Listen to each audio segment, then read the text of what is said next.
Hello friends, ಎಲ್ರಿಗೂ ನಮಸ್ತೆ. ಸ್ವರ್ಣ ಕಿಚನ್ಗೆ ನಿಮ್ಮೆಲ್ರಿಗೂ ಸ್ವಾಗತ. ಇವತ್ತು ನಾನು ಮಶ್ರೂಮಲ್ಲಿ ಸ್ಯಾಂಡ್ವಿಚ್ ಮಾಡ್ತಾಯಿದ್ದೀನಿ. ತುಂಬ ಟೇಸ್ಟಿಯಾಗಿರುತ್ತೆ. ನನಗಂತೂ ತುಂಬ ಇಷ್ಟ ಆಯಿತು. ನೀವು ಒಂದ್ಸರಿ ಟ್ರೈ ಮಾಡಿದ್ರೆ ಗೊತ್ತಾಗುತ್ತೆ ಯಾವ ರೀತಿ ಬರುತ್ತೆ ಟೇಸ್ಟ್ ಅಂತ ಹೇಳ್ಬಿಟ್ಟು. ತಡ ಮಾಡೋದು ಬೇಡ, ಬನ್ನಿ ಸ್ಟಾರ್ಟ್ ಮಾಡೋಣ. ಈಗ ನಾನೊಂದು ಬಾಣಲಿದಲ್ಲಿ 2 ಟೇಬಲ್ ಸ್ಪೂನ್ ಆಗೋಷ್ಟು ಎಣ್ಣೆ ಹಾಕ್ಕೊಂಡು ಇದಕ್ಕೆ 1/4 ಟೇಬಲ್ ಸ್ಪೂನ್ ಆಗೋಷ್ಟು ಸಾಸಿವೆ, ಅದೇ ರೀತಿ 1/4 ಟೇಬಲ್ ಸ್ಪೂನ್ ಆಗೋಷ್ಟು ಜೀರಿಗೆ ಹಾಕ್ಕೊಳ್ತೀನಿ. ಆನಿಯನ್ 2 ಮೀಡಿಯಮ್ ಸೈಜ್ನ ಆನಿಯನ್ ಹಾಕ್ಕೊಂಡು 1-2 ನಿಮಿಷ ಫ್ರೈ ಮಾಡಿಕೊಂಡು ಅದಾದ ನಂತರ ನಾನಿಲ್ಲಿ 150 ಗ್ರಾಮ್ಸಷ್ಟು ಮಶ್ರೂಮ್ನ ಸಣ್ಣದಾಗಿ ಸ್ಲೈಸಸ್ ಆಗಿ ನಾನು ಕಟ್ ಮಾಡ್ಕೊಂಡಿದ್ದೀನಿ. ಈಗ ಇದ್ರ ಜೊತೆಗೆ ಕ್ಯಾರೆಟ್ ಹಾಕ್ಕೊಳ್ತೀನಿ, ಅದೇ ರೀತಿ ಕ್ಯಾಪ್ಸಿಕಮ್ ಸಹ ಹಾಕ್ಕೊಳ್ತೀನಿ. ಟೊಮೆಟೊ ಬಂದು 2 ಟೇಬಲ್ ಸ್ಪೂನ್ ಆಗೋಷ್ಟು ಟೊಮೆಟೊ ನಾನು ಸಣ್ಣದಾಗಿ ಹಚ್ಚಿ ಹಾಕ್ಕೊಳ್ತಾ ಇದ್ದೀನಿ. ಈಗ ಇದನ್ನೆಲ್ಲ ಚೆನ್ನಾಗಿ ನಾವೀಗ ಫ್ರೈ ಮಾಡ್ಕೊಳ್ಳೋಣ ಒಂದು ಸಾರಿಗೆ.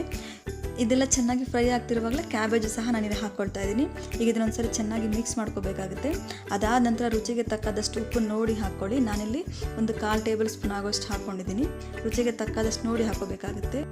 ಖಾರದ ಪುಡಿನ ಸಹ ನಾನಿಲ್ಲಿ 1/2 ಟೇಬಲ್ ಸ್ಪೂನ್ ಆಗೋಷ್ಟು ಹಾಕ್ಕೊಳ್ತಾ ಇದ್ದೀನಿ. ಒಂದ್ಸರಿ ಚೆನ್ನಾಗಿ ಮಿಕ್ಸ್ ಮಾಡ್ಕೊಳ್ಳೋಣ. ಈಗ ಉಪ್ಪು ಖಾರ ಎಲ್ಲ ಚೆನ್ನಾಗಿ ಹಿಡೀಲಿ ಅದಕ್ಕೆ.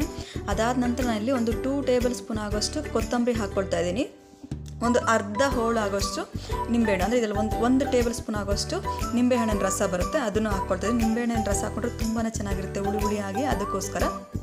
ಈಗ ಇದಕ್ಕೆ 1/4 ಟೇಬಲ್ ಸ್ಪೂನ್ ಆಗೋಷ್ಟು ಫ್ಲೇವರ್ಗೋಸ್ಕರ ಗರಂ ಮಸಾಲ ಹಾಕ್ಕೊಳ್ತಾ ಇದ್ದೀನಿ. ನೋಡಿ, ಈಗ ಸ್ಟಫಿಂಗ್ ರೆಡಿ ಆಯಿತು. ಬನ್ನಿ ಈಗ ಬ್ರೆಡ್ನ ನಾವು ರೋಸ್ಟ್ ಮಾಡ್ಕೊಳ್ಳೋಣ. ನಾನೀಗ ಗ್ಯಾಸ್ ಸ್ಟವ್ ಆನ್ ಮಾಡ್ಕೊಂಡು ಪ್ಯಾನ್ನ ಬಿಸಿ ಮಾಡಿ ಈಗ 2 ಬ್ರೆಡ್ನ ಇಟ್ಕೊಳ್ತಾ ಇದ್ದೀನಿ. ಈಗ ಇದಕ್ಕೆ ನಾವು ತುಪ್ಪವನ್ನು ಹಾಕ್ಕೊಳ್ತಾ ಇದ್ದೀವಿ. ತುಪ್ಪದಲ್ಲಿ ಫ್ರೈ ಮಾಡ್ತಾ ಇದ್ದೀವಿ. ತುಪ್ಪದಲ್ಲಿ ಫ್ರೈ ಮಾಡಿದಾಗ ತುಂಬಾ ಟೇಸ್ಟಿಯಾಗಿರುತ್ತೆ. ಹಾಗಾಗಿ ಗ್ಯಾಸ್ ಸ್ಟವ್ನ ಆದಷ್ಟು ಮೀಡಿಯಂ ಫ್ಲೇಮಲ್ಲಿ ಇಟ್ಕೊಳ್ಳಿ. ಹೈ ಫ್ಲೇಮಲ್ಲಿ ಇಟ್ಟರೆ ಎಲ್ಲ ಸೀದೋಗಿರೋ ಥರ ಆಗುತ್ತೆ. ಹಾಗಾಗಿ ಲೋ ಫ್ಲೇಮಲ್ಲಿ ಇಟ್ಕೊಂಡು ನೋಡಿ, ಈ ರೀತಿ ರೋಸ್ಟ್ ಆಗಿರಬೇಕು. ನೋಡಿ, ರೆಡಿ ಆಯಿತು. ಈಗ ಬನ್ನಿ ನಾವು ತಿನ್ನೋದಕ್ಕೆ ಸ್ಟಾರ್ಟ್ ಮಾಡೋಣ. ನನಗಂತೂ ಈ ಸ್ಯಾಂಡ್ವಿಚ್ ಆಲ್ ಟೈಮ್ ಫೇವ್ರೆಟ್. ನಿಮಗೂ ಇಷ್ಟ ಆಗಿದ್ದರೆ ನೀವು ಒಂದ್ಸರಿ ಟ್ರೈ ಮಾಡಿ ಹೇಳಿ ಯಾವ ರೀತಿ ಬಂತು ಅಂತ ಹೇಳ್ಬಿಟ್ಟು. ನನ್ನ ವಿಡಿಯೋ ಇಷ್ಟ ಆಗಿದರೆ ಲೈಕ್ ಮಾಡಿ, ಶೇರ್ ಮಾಡಿ, ಕಮೆಂಟ್ಸ್ ಮಾಡಿ.